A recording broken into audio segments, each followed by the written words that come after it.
নমস্কার বন্ধুরা, চলে এলাম আবার একটা নতুন ব্লগ নিয়ে। আজ আপনাদের দেখাবো ব্যাঙ্গালোরের ব্যানারঘাটা বায়োলজিক্যাল পার্ক। 365 সিডি যে কোনো বাসে করে এলে খুব সহজেই আপনারা এখানে আসতে পারবেন।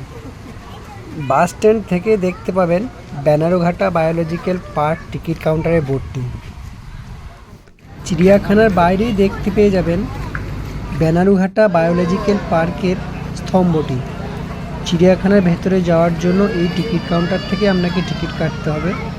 এই কাউন্টার থেকে আপনি বাসের এবং সাফারি গাড়ির জন্য টিকিট পেয়ে যাবেন। এরপর আপনাকে এখান দিয়ে টিকিট চেক করে ভেতরে প্রবেশ করতে হবে।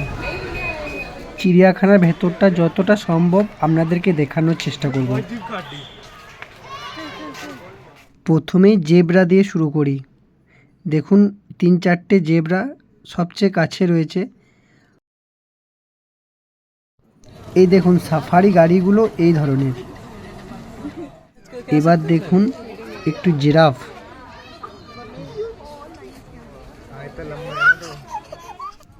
এখানে অনেকগুলি প্রজাতির হরিণ রয়েছে, তার মধ্যে এগুলি এক ধরনের।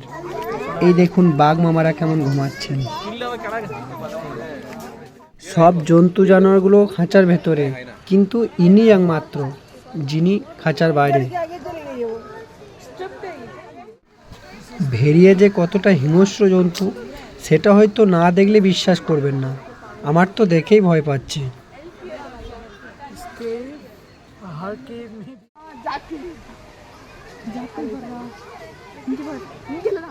দেখুন এই পুকুরটার মধ্যে সবাই বোটিং করছে।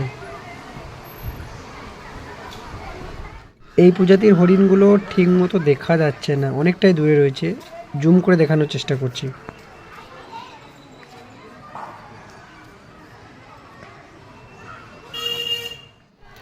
এই হাতিগুলো খুব একটা বড় নয়, বাচ্চা ধরনের হাতি।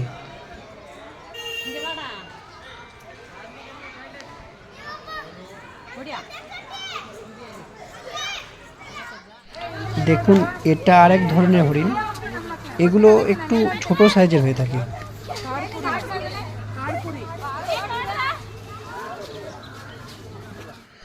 দেখুন চিতাবাঘ বলে হয়তো এদের খাঁচাটা উপর দিক থেকেও বন্ধ করা রয়েছে।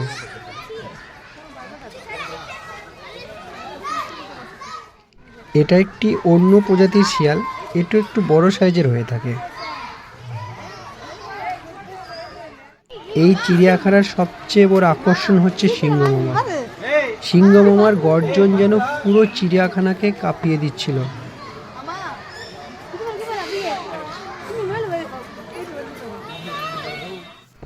এটি হলো উট পাখি। এরা পাখি হলেও উঠতে পারে না, কিন্তু দৌড়াতে পারে খুব দ্রুত গতিতে।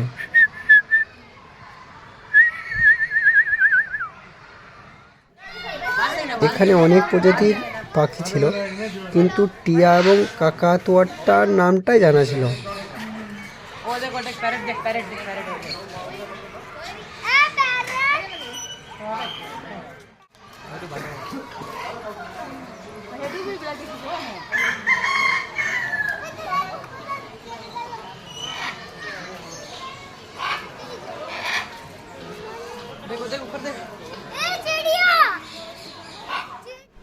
দেখুন এটা হচ্ছে গ্রিন অ্যানাকোন্ডা।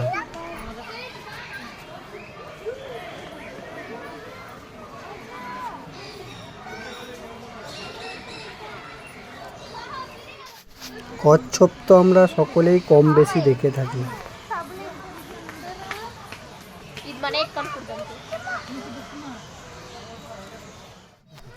এটা হচ্ছে আর একটা অন্য প্রজাতির অস্ট্রিচ বা উট পাখি।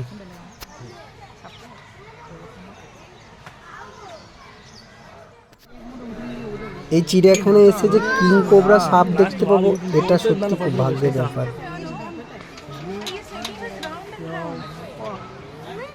দেখে মনে হচ্ছে ভালুকটি একটি বেশিই রেগে আছে।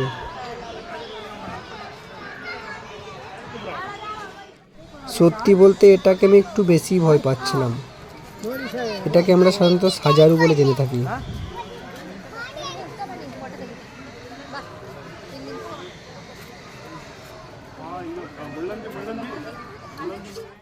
এটি হচ্ছে গ্রিন ক্রোকোডাইল। এই প্রজাতির কুমিরগুলোর মুখটি একটু লম্বাটে হয়ে থাকে।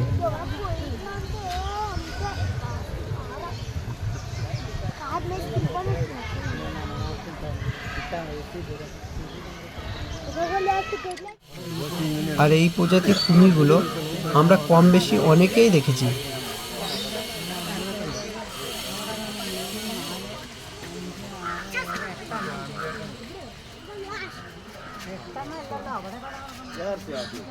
അങ്ങനെ ഒരു കല്ലുമായിരുന്നു.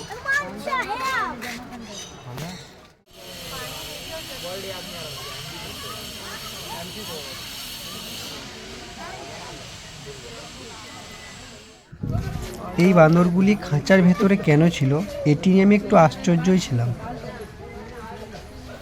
যতটা পারলাম দেখানোর চেষ্টা করলাম।